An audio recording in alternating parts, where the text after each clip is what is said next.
Good afternoon, Madam Chair, members of the committee. Thank you for having us. My name is Andrew Beckwith. I'm president of Massachusetts Family Institute.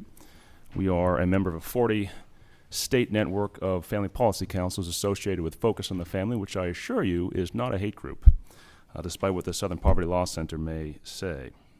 But I'm here to oppose House Bill 1190 and Senate Bill 62 because they would remove the ability of children and their parents to receive desired counseling from licensed mental health professionals to help address unwanted sexual attractions and gender confusion.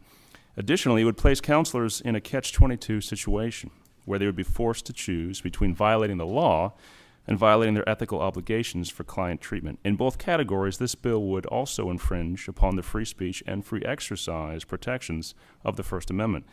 Now, as you've heard today, not everyone who experiences sexual attraction to members of the same sex wants these attractions. And many children, as you heard from Dr. Pickup, have been able to reduce or eliminate stress and conflict in their lives by receiving counseling that best aligns with their personal and moral values.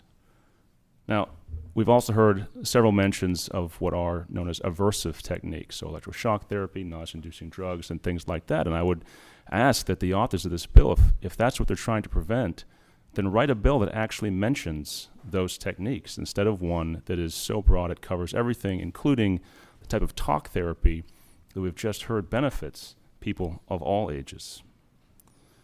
Also, these bills' prohibition on gender identity counseling is particularly troubling. It forces therapists treating children who believe they are not their biological sex to actively encourage, support, and normalize those feelings. Now, Massachusetts professionals are free to treat minors with puberty-blocking drugs and hormone injections, the goal of which is often transition from one gender to another.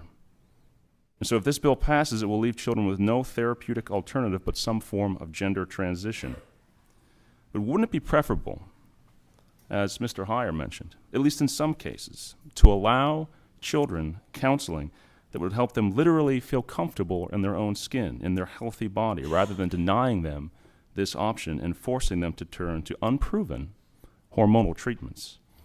I also find it ironic that Representative Kahn was a sponsor of a bill that was heard yesterday, House Bill 1070, which says in it, and I quote, "Medically necessary services for mental health treatment shall be determined by the treating clinician in consultation with the patient."